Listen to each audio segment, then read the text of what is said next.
Okay, welcome everyone to our budget presentation of May the 1st, 2024. And I would like to introduce Mr. Colin McClure. He's our CAO CFO, and he'll be taking this workshop on presentation from you. Thank you. Thanks, Mayor. Thanks, Councillor. Thanks, GM Butler, for being here tonight. We were excited to take the opportunity to inform the public, and I know that this is something that was important to council. You know, last year was a bit more rushed than we would have liked, and we're kind of getting the timelines back into a healthy norm. So having a presentation now is you know, it's good. We hope to have that sometime a little bit earlier now next year, but it is important to note that this is sort of a culmination of numerous public meetings that the public is invited to attend. And so we want to have our inquisitive community informed. And so we'll use this tonight. Although unfortunately we didn't have anybody join us other than council tonight. This will be taped, and it will be on our website as of tomorrow. So if someone is interested, they can see that. The goal of this was to kind of, again, some of the decisions that I've already made as far as what our water and sewer utility rates are, but we are getting ready for the tax rate increase and preparing for that, allowing some information for public if they had any concerns, that this would be their opportunity to discuss that. So I'm going to share my screen, which has the presentation, and let's here at City Hall that you've got a copy of that.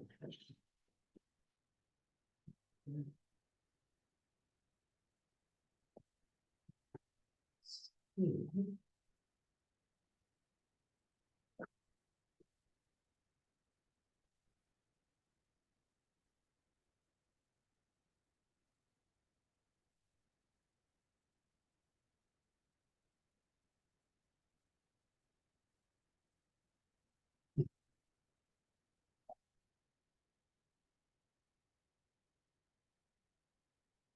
we go.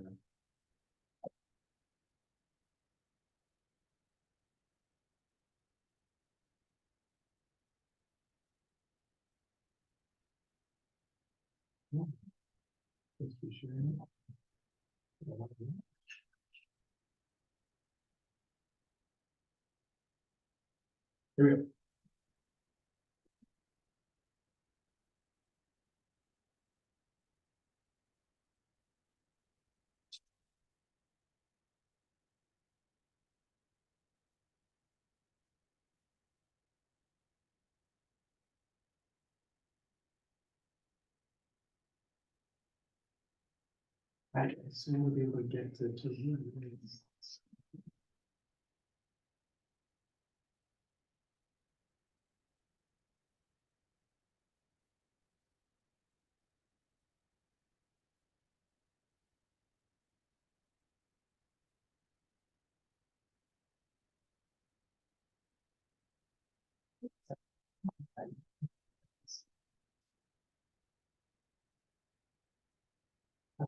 So no. What's it doing?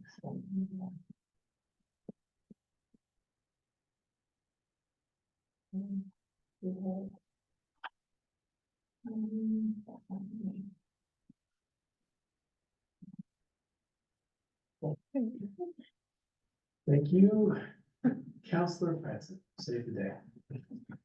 Okay, here we go. So a bit of an introduction. I'm Paul McClure. I'm the CAO and CFO for the City of Trout.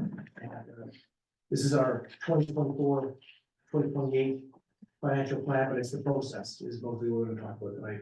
Got some quick facts, some budget overview, some important information I think that needs the community will want to know, and just has to do with assessments and taxation. And we'll talk about capital and utilities and debt, and then if there's any questions that you may have, but I know we've been through this already.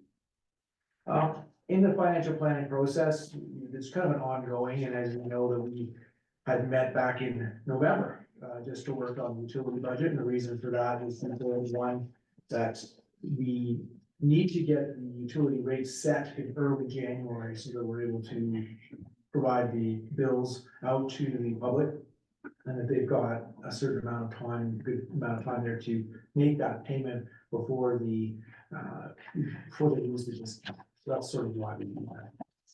One thing that I think that will be important is that we are working on and hope to put in place starting or slowly July is this sort of prepayment plan. So then hopefully we'll be able to roll that out again. When we start, once we have that one, getting ready for the one for utilities in the future.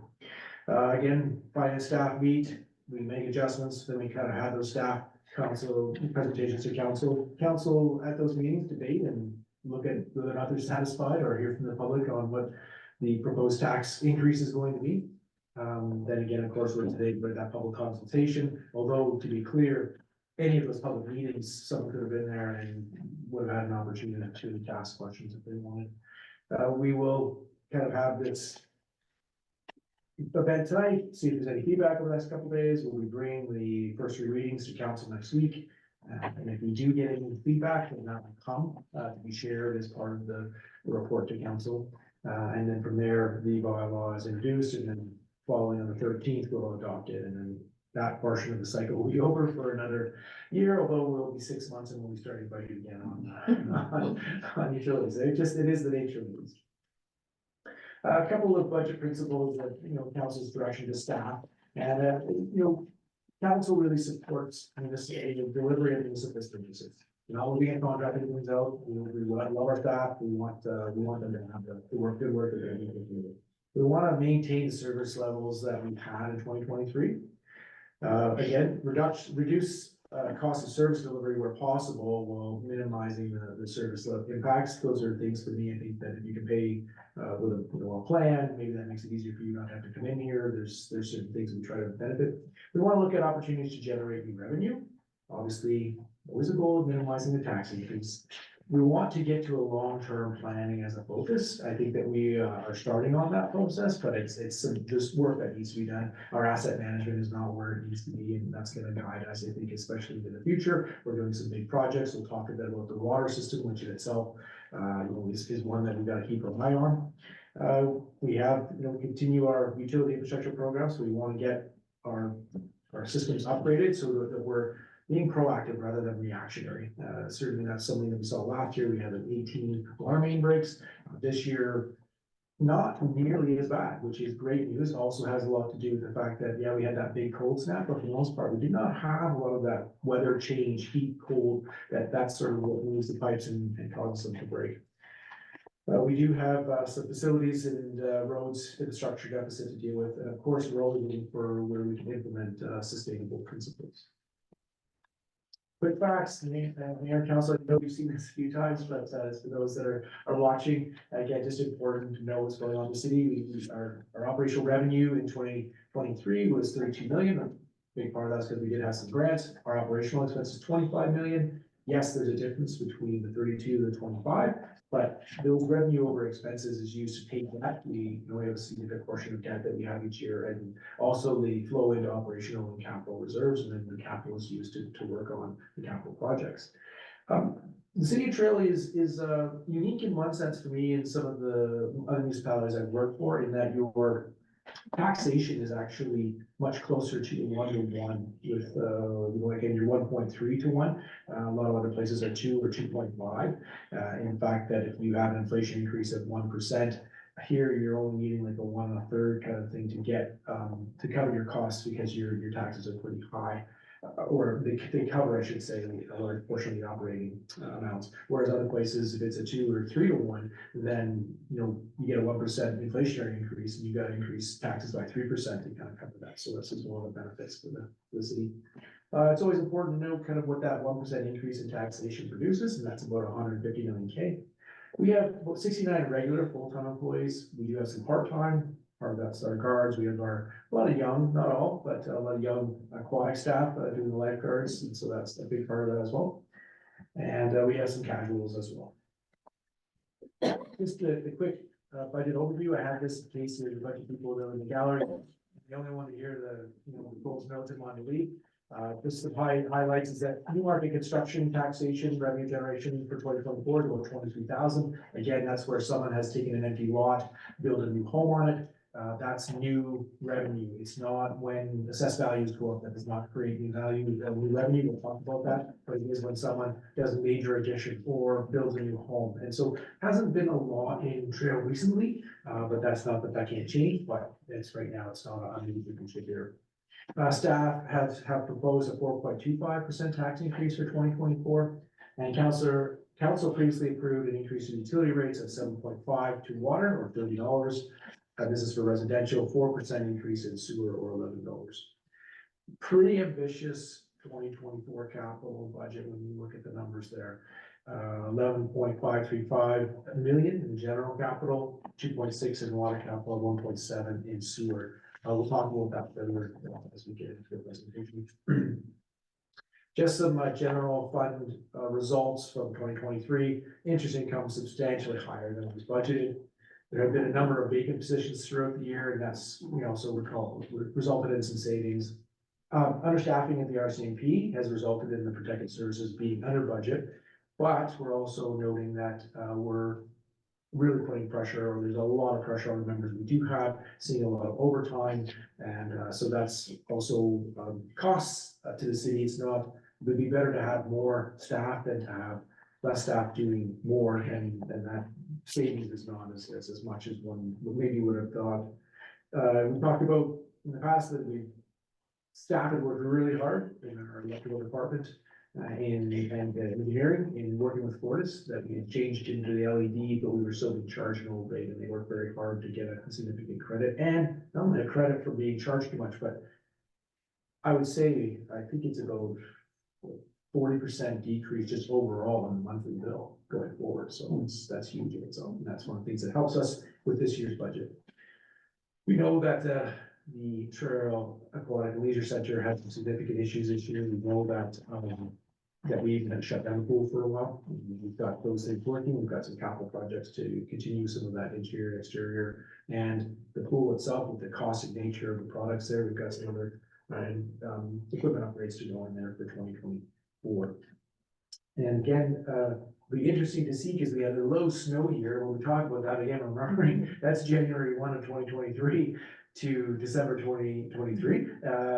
I don't know, this seems even lower than the year before. So it'll be curious, maybe it'll snow. I mean, I saw it snowing, I think 2 days ago. So who knows, maybe winter will come early this year. That'll be good for the skiers, maybe not good for the budget. But because of that this year, what happens in those situations is that we use the staff aren't laid off. They end up doing other, what I think would be more value added work. Around, we can have our staff working on parks related issues, getting at the leaves ahead of time, dealing with park benches, working in the TMC, different places. So you get that value added. And when I say that, just meaning that driving the snowplow is important, but if we don't have that and not pouring sand everywhere, it's less to clean up. There's a lot of upsides to not having that.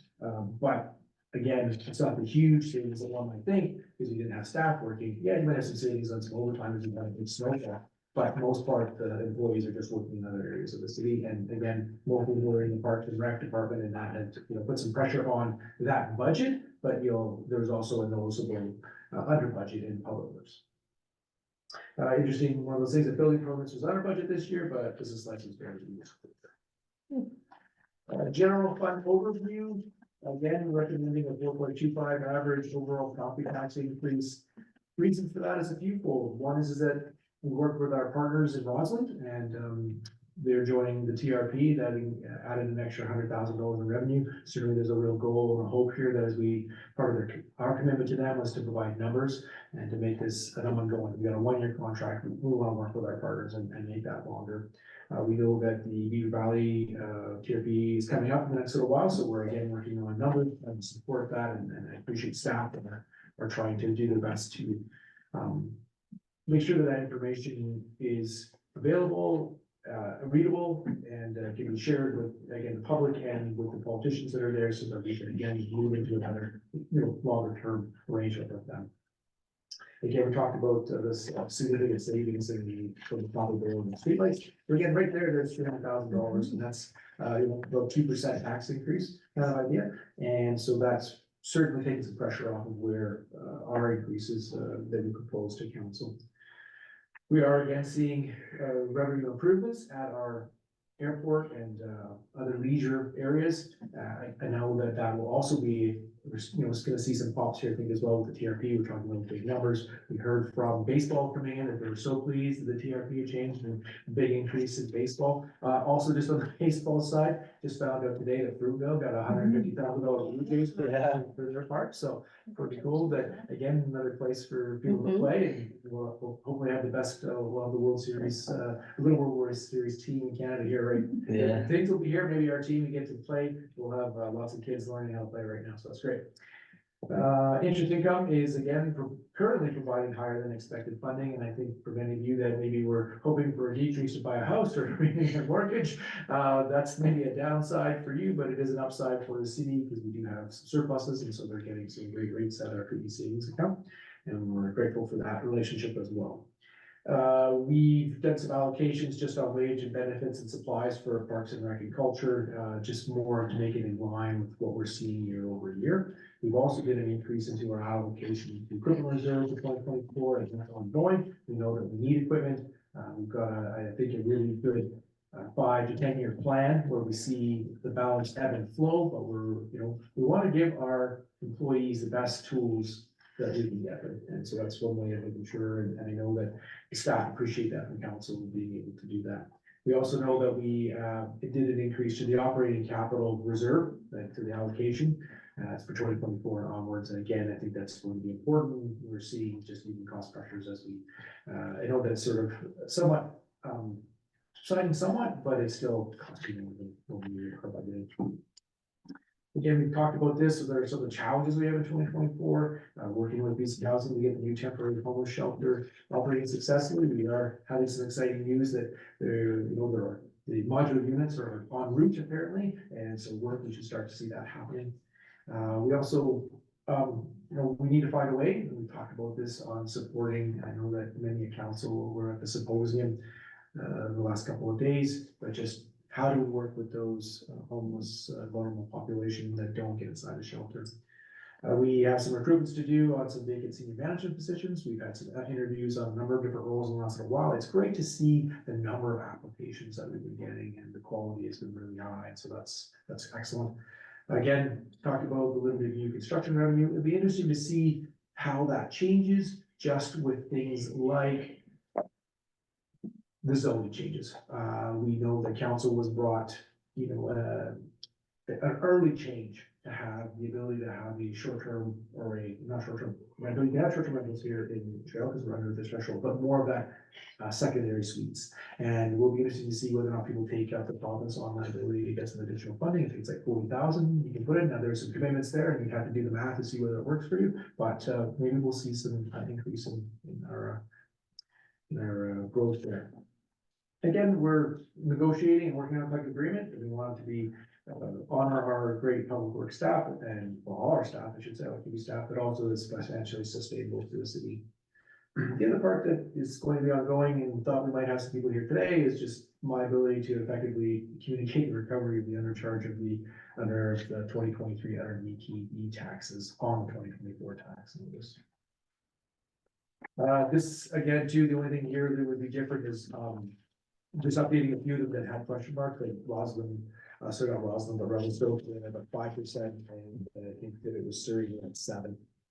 Again, you can see that there's a lot of pressure in the public sector going on, whether or not that's for infrastructure, whether or not that's staffing increases, whether it's just the demand for services and it's the cost of materials. But you can see that we're in a place, there's a number of us that are kind of in that lower threshold, but again, in the last couple of years, you can see the increases in our municipalities. Tax revenue growth, where does it come from? And I thought I would bring this up because, it's a little bit after, and because it wasn't a huge, in fact, there's overall a decrease in residential rather than the big spikes we saw with residential increases over the last couple of years, where people get really concerned that that increase means that taxes automatically go up, and that's not what happens. New revenue only exists when there's a new assessment, an increase in an inventory that's through a subdivision or a new construction. General increases in market value do not generate more market dollars. What it does mean is that we take what the old value is, figure out what the rate should have been to get to collect the taxes for 2023, and that's our starting point. And then you would add whatever percentage on top of that. So it's always adjusted. The assessed values are always adjusted back to make sure that we're collecting the same amount from the previous year. Again, past couple of years has resulted in minimum new revenues from the growth. But again, this is one, and most of you already quite understand this, but number one, the January 2024 assessments that come out, they are the property's value as of July 1st of 2023. So there's sort of a lag as far as where that timing goes. And this is sort of a bit of a diagram to kind of explain to owners that if your assessed value changes 1 year over another, and say it's lower than what the average increase is, that means that you will have a lower average tax increase. Again, if you're basically right on the average tax increase. However, if your house has a much higher assessed value increase than the average, then there's going to be a redistribution of taxes from those that are under to those that are above on that assessed value. So that's how that moves around. And that's something that's relatable to all the different entities that collect taxes. So after, some huge increases, I think 17 last year, again, over the last 4 years, you've had close to 100% increase in assessed value in residential. And that's had some different effects on our school taxes and hospital and RDKB taxes, because the multipliers have changed. At the city, depending on what's happening here with assessed values, we always make sure that the sharing ratio is the same. So we always try to keep that sharing ratio as best as we can, in line with that pause sharing, no matter what happens, so that residential going up doesn't mean that all of a sudden residential gets, a huge increase. Yes, they may get an increase, but it may have more to do with making sure that that allocation of the taxes stays in the same percentages. But what we will see here, we'll talk about it later, is that you'll see that major industry at such a big number as a one entity, and it went up, 6.23%. But it actually does have an effect, and we'll see that even with hospital tax this year, as far as that tax shifting that goes on. So if you don't adjust the multiplier, which we don't is it set by the province, has been for 20+ years, the RDKB, hospital, and the school taxes, then that's what happens. So in the last number of years, you've seen residential pick up more of those taxes than some of these other businesses or major industry, and you're seeing that kind of being readjusted now, as there's been basically a flat with residential, and we see some of the major industry going up 6.5%. Again, just kind of more of a visual of what I'm speaking about here, where you can see how big, again, so that's that 2017, 2018, at 600,000, and see where that's gone up now as far as the total value in that short period of time. I think it's important to understand where the city of Trail revenues come from. It has changed a bit this year because we were really successful in getting some grants. That's sometimes been skewed, but again, you're looking at, taxes picking up 54% of the revenues that we collect, and that's again taxes, and then you get your sales and services, whether or not that's your going to the airport or plugging meters or going to pools and those sorts of things. Investment income was big this year, as you can note there. Sewer and water fees, and again, a good jump as well in the airport revenue over 2023 or 2022. And here are our expenses. For 2023, again, unaudited, we're just in the process of being audited. We'll be coming to the council as well. But you can see sort of where the costs are. You can see the Parks and Rec is at 32%, in public works transportation is at 16%. That's a bit of a change this year, just because we talked about earlier. The snow year had each more of our public works in parks, but most of the other ones kind of stay the same. And you can see the numbers there. So yeah, I think obviously noticing that I've got a number incorrect there. I've got 2022 for both budget, that should be 2020. So anyway, these numbers, you can see number one, that the average single family dwelling decreased at 0.57% in 2023. So we kind of from 387 down to 382. You'll see that based on that 4.25% increase in the property taxes, that it's about a $44 increase. And again, you have to be that home, that average home, and it's adjusted on that. I mean, it's a pretty hard for people to get an actual match, but that's a $3.67 change over each month for your property taxes. The water rates, again, it's a place where council's gonna have to, we're gonna work hard, and we're already making some decisions there on trying to, how do we fund water, because we know that we've got a different deficit there. And you can see our sewer rates, and of course, the resource recovery, it's like, oh, why, I'm getting, $122 less, but one has to be clear that yes, it is less, but that's because now the RDKB is picking up that service, so that will be part of the increase in RDKB solid waste. But I think that they've done a really good job on taking that budget. It has not had a huge increase at this point in time. And they are now collecting both organics and the garbage, the waste.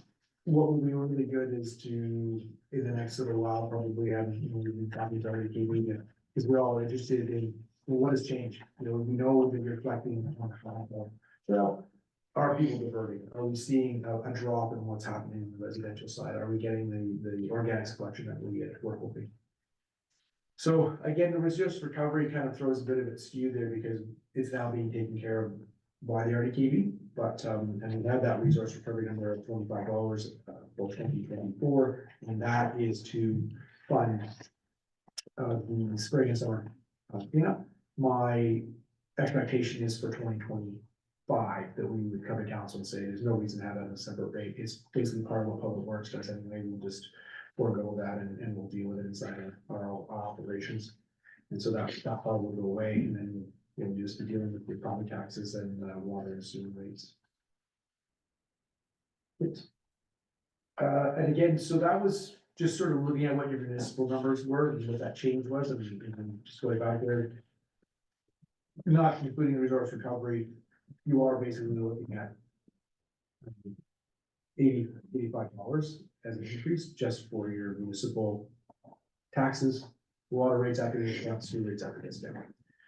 When we look at 2024 and the property taxes, remembering that when you get that invoice from the city of Trail that we collect on behalf of the province through school, RDKB, and the hospital, as well as BC Assessment and MFA.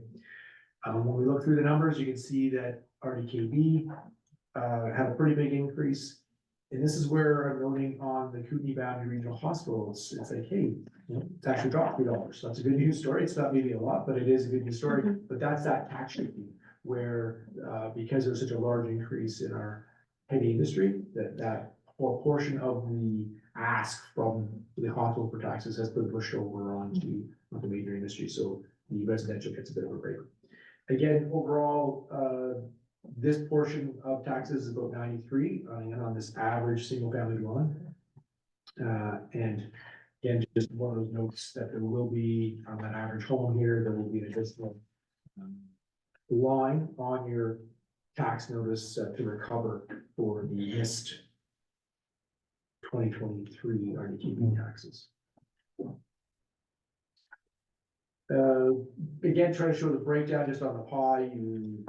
City is very fortunate to have such a great industry partner here in tech, in that they obviously they fund a big portion of what goes on there at the city.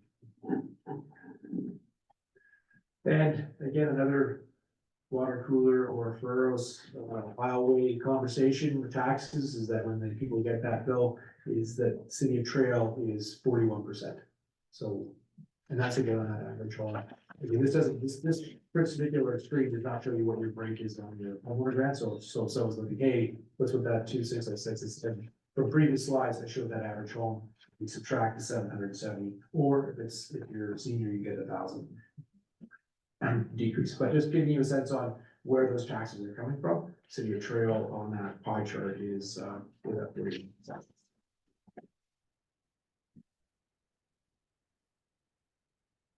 Thought it was important again, just to point out, here's the services. Now, again, the RDKB is a massive land area. And so we kind of talk a lot on the east side 7 here. when you start going over to Grand Forks and, Big White, that's how far the RDKB's area goes. There's some things like the general admin, and you can see that under the partners, the places where you've got who's involved in this, and then you can see the all, and you gotta really see the East End 7. You got other ones that there's only a small group, like for example, the very positive relationship between the city of Roslyn Trail and Warfield on dealing with that sewer. The fact that we would collect all of that material and then take it out to one sewage treatment plant is quite brilliant, I think, rather than each location having its own. But you can see sort of where the increases are year over year. And when I look at even that regionalized solid waste management, S010, and to see that, yeah, it had a bit of an increase, about $69,000. But again, that's where you'd see an increase in your service for them taking on the fact that they're doing garbage collection and organics, and they're doing that for basically all of the areas there. But I also think it's incumbent upon us to understand what is coming down the pipeline. You kind of see the city change in proportion of the tax versus that the city of Trails involved with. Trail 22, pretty small increase, 6,000, 2023 was 200, 2024 is $500,000. And 2025 is budgeted right now, again, they got to work on it, but proposing at $1.9 million increase. So that is going to impact our residents and businesses in 2025. And the main reason for that is the cost of the upgrade to the sewage treatment plant. And again, we are partnering. We know that we did get a significant grant. However, the cost has escalated as that project was rolling out right around COVID. And so the numbers are exaggerated, but that's sort of what is going to be an expectation of the city of Trail having to contribute. The biggest portion of that is going to be towards our portion of the loan and capital cost of that sewage treatment plant. And again, that's basically shared between Warfield, Roslyn, and Trail. Capital, utilities, and debt.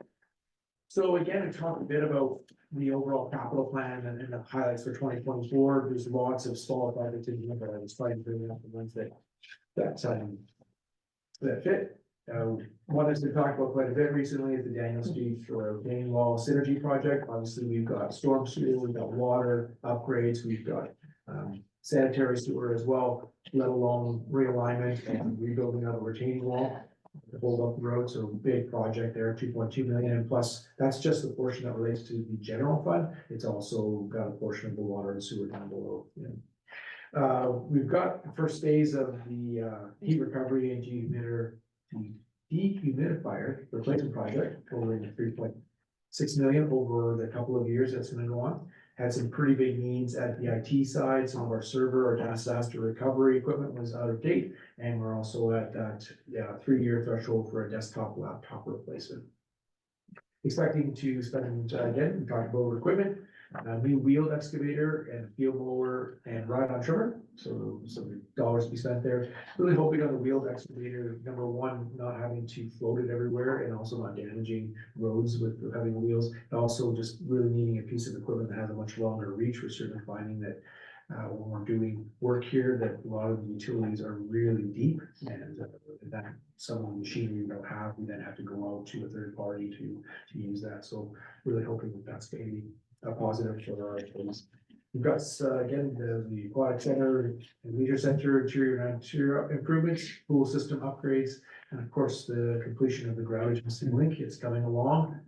Expectation is here in the next 6 weeks we should have some paving and other things that kind of get really good. Water's also got a big budget in there. We've got the water master plan update that we need to get going on, and I found that it hasn't really been pushed forward, so that's something that we do need to, get a contract in place, go for RFP, however we're going to do that. So that's something that council should be aware of. That I thought some of that work was started, but I found that it hasn't. That happens when we've got retirements and people not getting to things that they'd hoped to. Well, we've got some water treatment plant equipment as well. Purchasing there's a portion of the groutage infrastructure works has to do with water. And of course, there's as we talked earlier, the infrastructure upgrades, the Daniel Street Synergy project, basically the same thing for sewer there. So again, just one of those photos I thought was great, for those that are watching, kind of looking at all the work that we've done in cleaning and the vein, you can see all the big concrete, veins and that we're doing, and so it's gonna be great, and I'm really actually looking forward to seeing what the lookout kind of ends up. So, yeah. Coming soon. And hopefully, field trip for council. I kind of brought these forward just to keep it fresh, because I know that we're back in September, or sorry, in November, that we talked about water. And I just, again, wanting council and the community to know that right now, the proposed water rates we have coming in is not at a level to provide enough operating revenue, after operating for the water treatment plant to fund the capital of the future. And one thing that's important is once you're aware of it, what are we gonna do? So there's a bunch of different options. We talked about where the parcel tax is at. Is that something that we look at? We also looked at, it was a good idea, but sometimes when these things are set and they're set for such a long period of time, the $150 in, 1991 or 1997 isn't the same. $150 doesn't mean as much in 2024. So again, we will continue to look at that. I think we're gonna be good for the 2024 year here, but we do know that we've got some major capital upgrades that we need to take care of, and I'm here to try to stick handle us, making it as least painful on our community, but that work will need to get done.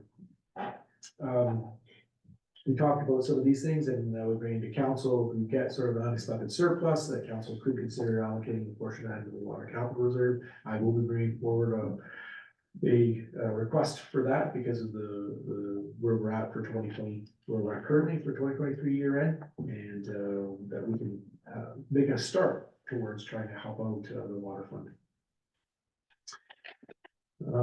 Again, I just talked about here that as we look to those documents, that the expectation is that more information will be available as a completion of the water master plan. We do have $2 million a year sitting in water line replacement, and again, we know that's about what you're probably going to need. The question will be, where's the priority? And again, and that's where that asset management really comes into play, so that you don't go and put a new water line in and then find out, oh, you need to update your sewer utility and cut the asphalt and that sort of thing. So that's where we really want to be doing the best on that. Again, to be clear, the water plant is 30 years old. And we expect that there's not only just the regular infrastructure upgrades that will be required, but very common, and you see it sort of ongoing, is that regulation from the province on water and what their requirements are for us. So those are things that we can expect. Again, just some of those places that funding options that line down our public budget meetings, just that we could reallocate some from general surplus. We've allocated the community works fund for the next little while into the water utility. There's potential to borrow some money and pay back over 30 years.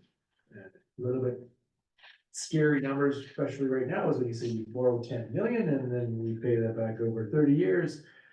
The interest is $14.9 million, right? So that's, again, one of those things that is something to be reminded of. And again, whether or not we get next year is, do we actually look at increasing the tax contribution?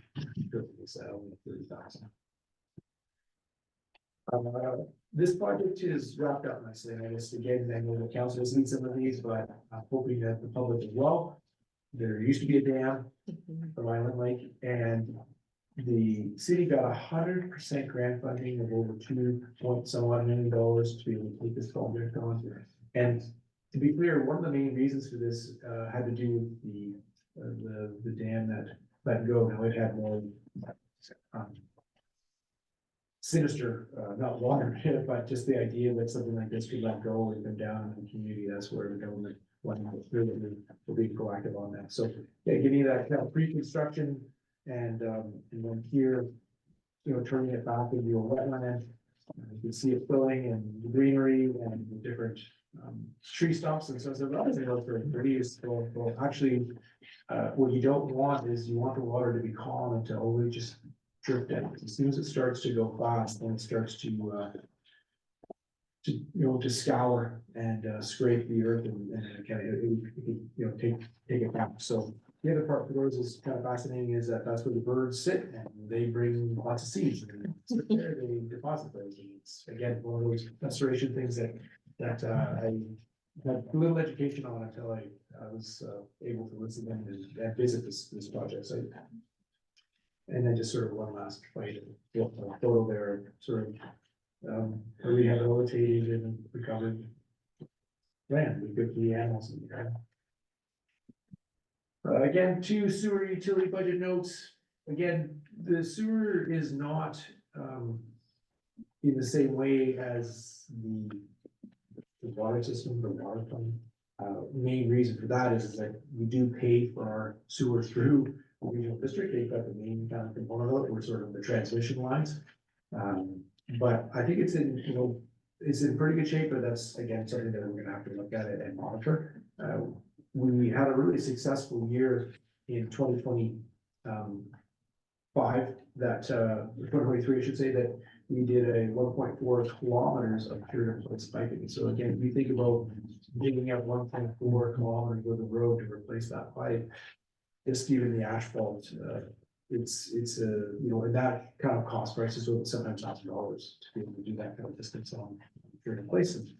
And getting the cutouts, and it's quite incredible benefit to be able to operation districts. So just give you some pictures of the companies, and if you saw it around and you're wondering what they're up to, that's what they do.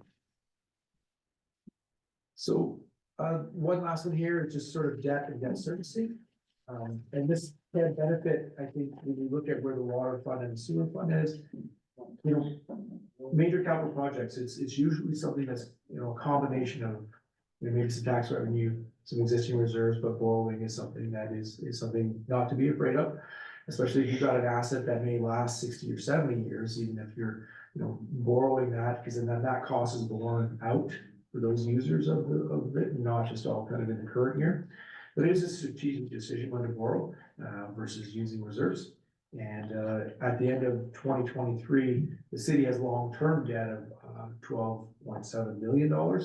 Again, we've got some pretty amazing projects. I walk across that walking bridge, the Skywalk, pretty impressive. And again, it not only is it impressive, but it has a utility running underneath it, bringing, the waste. It's really special. But those are the sorts of things that you have to borrow for, but it's also something that we also need to be thinking about asset management. What does that look like in X number of years? We also have the Riverfront Center, but we have a number of debt that we will be coming off soon. In particular, the RCMP building, it only has a couple of years left in that building. It's important to note that the RCMP does help fund a portion of that. The water fund, again, just over $700,000 in long-term debt, and that will expected that debt will be paid off by 2028, so that's not that far away. And again, as not a plug, but just again, it's expected that the water fund will need to take on some additional long-term debt in the near future to fund required significant infrastructure upgrades. Kind of a hope there is that as we get through the next year and a bit and look at this, that there is logic, there is hope that the interest rates themselves may drop, and so that may be a positive for the city. And then you can lock in here for 10 years of MFA at a better rate than we are sitting there now. And then the sewer fund itself has $300,000 in debt left.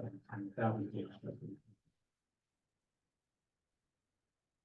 and council public, that's my presentation. I know that many of you have heard this too many times, but I'm hoping that again, and for me, my questions, I usually put my email address on there, but always willing to talk about the numbers and how they work and how we come up with them. Even if you come into City Hall, I don't have an appointment, I'd be happy to meet with people. I had some business cards with me today to hand out to those people that might have showed up. So, but again, it's just. Because so prepared. Want to get the word out, and I think that we're really heading in the right direction. We've got some challenging infrastructure projects ahead of us, but we are not the only municipality that's facing that. It's an ongoing probably. One thing that will be interesting is how do we be innovative? And when I say that, the province and the feds are not really interested in just your regular, you've got a chunk of sewer pipe to fix or water pipe to fix. We're not interested in that, but what could you do with this, or can you partner with other, entities, or, you know, if there's a way to, work together collaboratively with our regional partners, and or find an innovative way, and I talked about, I guess it's not quite viable, but Charles Lake, if you're replacing that, is there a way to, you know, is there enough head on that to be able to create power off of it, right? And would that be something that if you got that running all the time, is that something that you could do? Apparently it's not consistent enough to kind of have that, but those are sorts of things that I think are going to be important to find grants and be successful. And that's certainly where the city has been successful. We talked about the heat recovery project at the Trail Memorial Center. You know, that's a big grant coming from them, and I'm very interested in how that's going to work, and other Fed funding as well. And of course, ongoing, the city is looking at opportunities of how we can assist with the housing crisis that we're in, whether or not that's just regular kind of housing or seniors housing.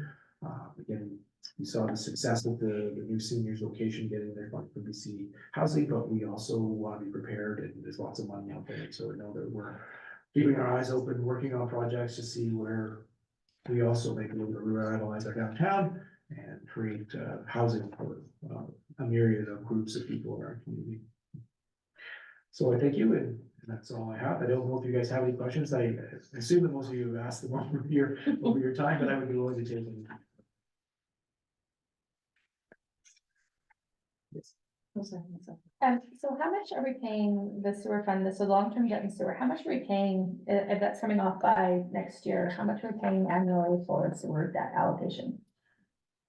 Yeah, I think right now it's about 70,000, and again, usually like 70,000, how's that gonna get to the end? But I think that I've discussed with the council before that one of the unique borrowings that go on is that with the MFA and then being able to use all the properties in municipalities, they can get a much lower rate.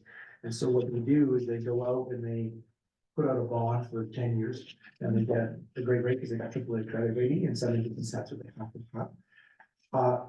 So then they charge the municipality, the interest portion, but the principal portion they put into a sinking fund. And then they spend their time, so if they can have the coupon at 2.25 or 3%, and they try to earn 4 or 5. And so when they earn that money, that gets added to your principal payment, so you're adding, you know, you're putting in, say, 70, but they're trying to earn you another 80 or 100.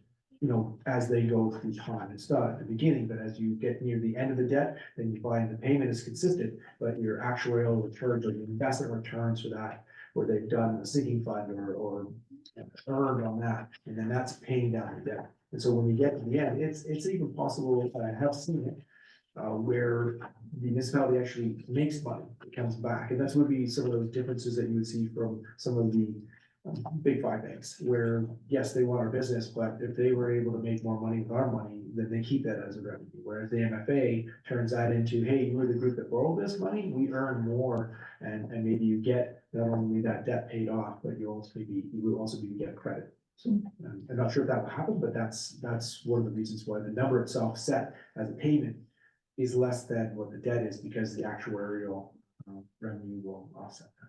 Yeah, no, it was inquiring just because I'm going, okay, well, if we're currently paying this, you know, where do we flip that for next year, right? Like if that's paid off, then that allocated money, where's an opportunity to put that into water maybe or something? Well, again, yeah, that's a great thought, right? And so if sewer was containing, maybe, like you said, that's what we've sort of seen the last couple of years, is we've had sort of a more inflationary increase for sewer because it's not in bad shape. And then sort of had a higher increase on the water side because we need to get that in the right. So that could be something too, where, you know, we've also done it in a couple of places where we've actually swapped out. So you almost said, let's take $100 off what the sewer utility revenue is and put that $100 towards water for a few years to try to really amp that up, or the opposite. I know that the one entity is trying to deal with their sewage treatment plant's end of life, so they brought down the water because they had success in getting that structure in line, and really bumped up what the fee was going into the sewer fund and try to get that money so that they don't have to borrow as much. And in fact, they won't do anything unless they get a major grant for their sewage treatment plant as well. But it is being able to have that seed money to pay your portion of when you come to the province there, or the feds, they want to see, you know, how you want to fund your share of that project.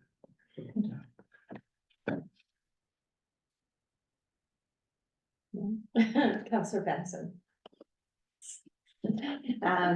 At the beginning of the presentation, you talked a little bit more about the prepayment plan that you're working on. Can you talk a little bit more about that? Would that be for like utilities and taxes, or what does that look like? Yes, it will be, and so, one of the benefits of kind of having a best way, a ringer, a finance ringer that knows the BADM system and Lois undergoing this, so she's had experience with that at a couple of locations, and just having it set up and how we would manage it, and part of it is just kind of the policies and processes, because some might, you know, be joined halfway through the year, are we gonna allow that, or are you gonna say, okay, now I gotta manage you pay twice the amount, and so it's more about how are we going to handle the availability for people to get on to that. But yes, my thought process was that if we weren't early enough to do that in 2024 for utilities, so committing to say, okay, we wanna be able to, you know, when you get your tax notice, hopefully there's an insert saying, hey, do you wanna go on a prepayment plan?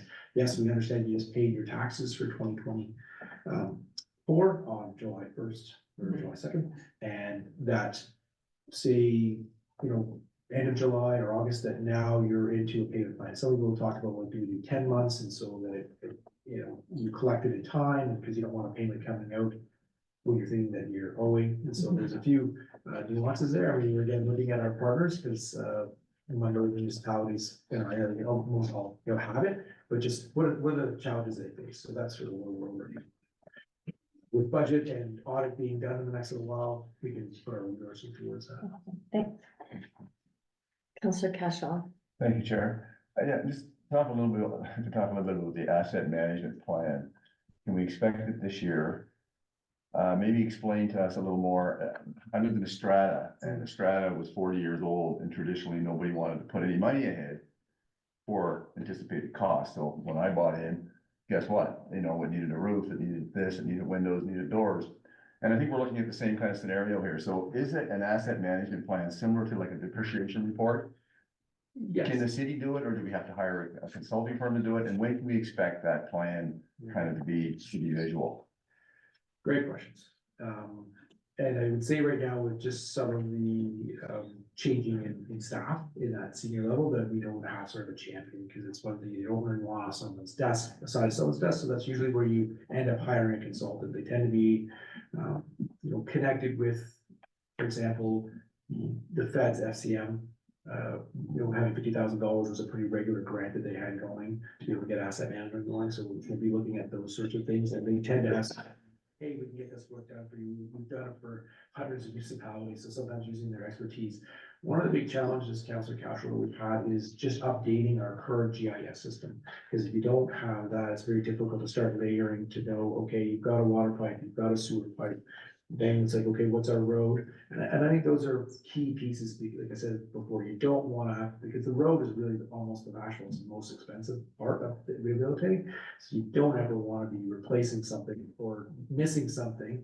And that's would be that kind of hope for that red, yellow, green area. It's like, this area needs that work to be done. I don't have it right now, but you heard from Mr. Grizzly Jones that it is in process. We do have some software, but it is in a place right now of flux, I guess, with that.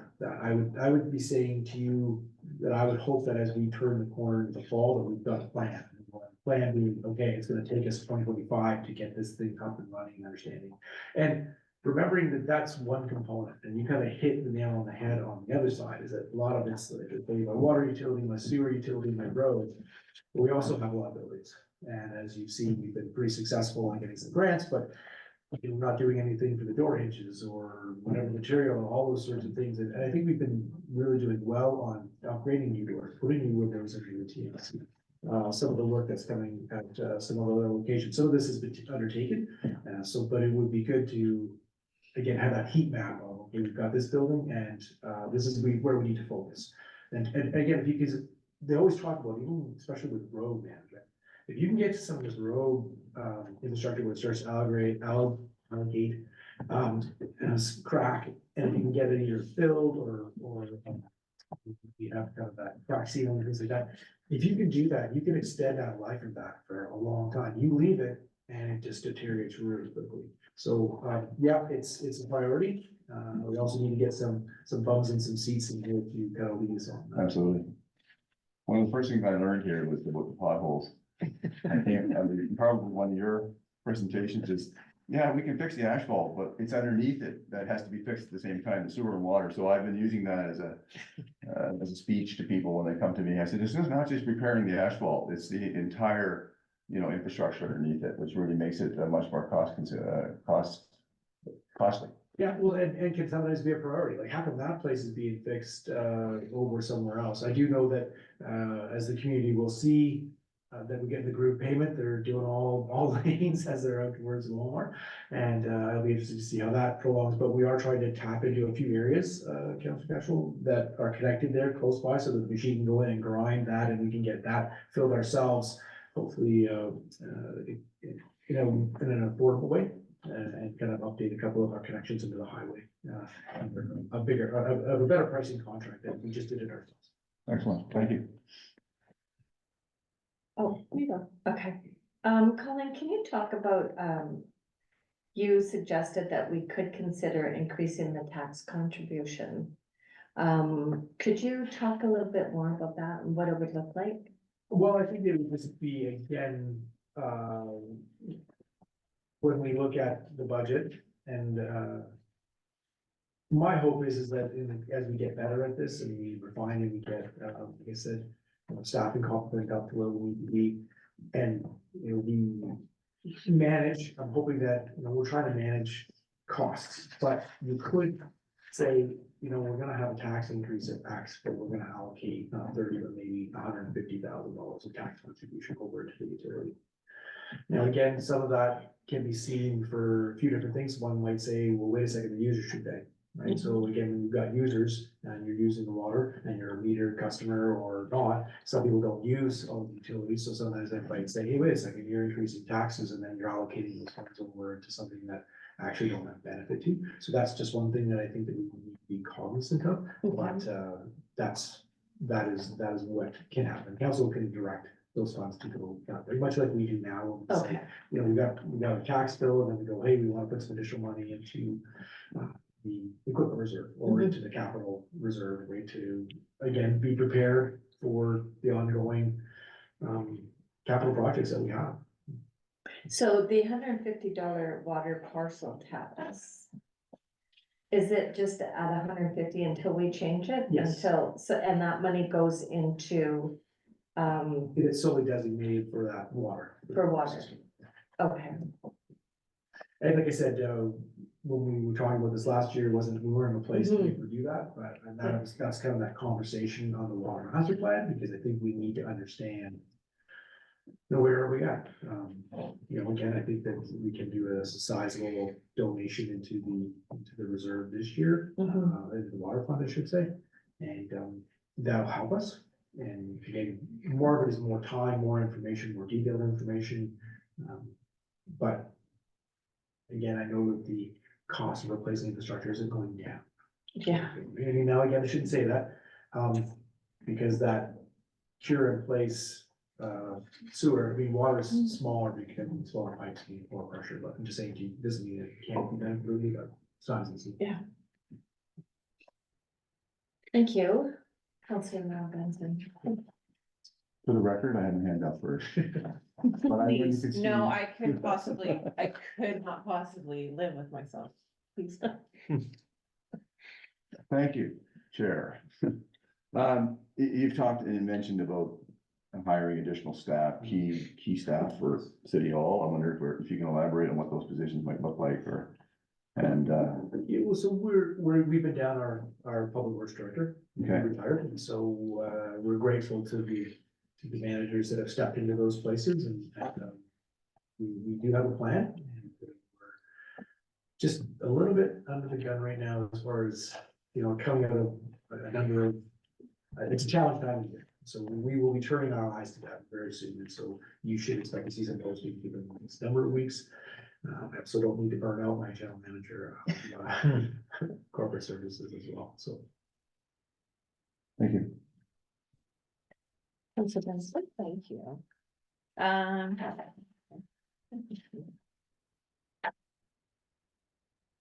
Okay, so you talked about both the water and sewer not being at a level to provide enough revenue for future capital. And just wondering if there's something that we can do to like educate ourselves and our residents before kind of tax time, a little bit more on like where we're at, where we need to be and how we get there, just so I find like tax time or this time, and then when we're talking about utilities, it's such a short period to go through, and I'm just wondering if there's a way during kind of like the quieter months to have just like a snapshot of where we're at and what our infrastructure is looking like.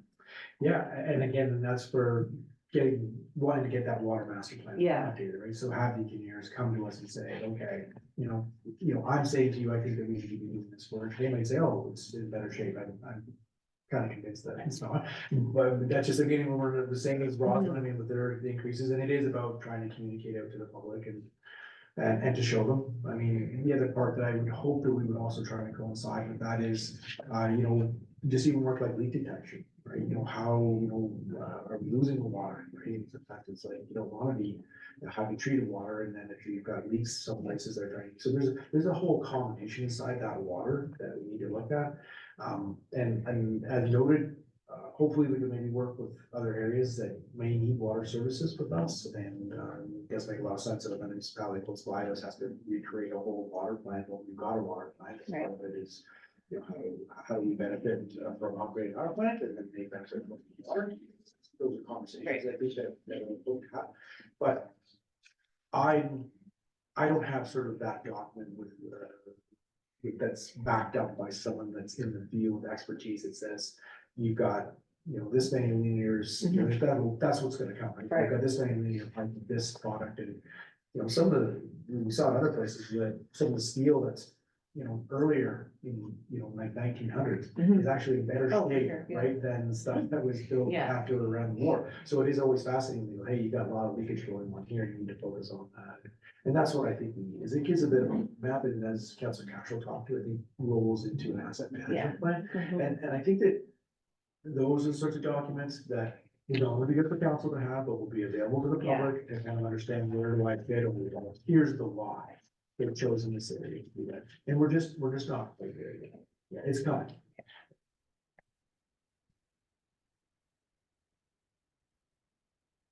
And, Councilor Benson? I have one more. I thought I might have two more. When we were talking about the sustainable principles in terms of that, is there any money in capital that just comes to your mind dedicated to our renewable energy plan?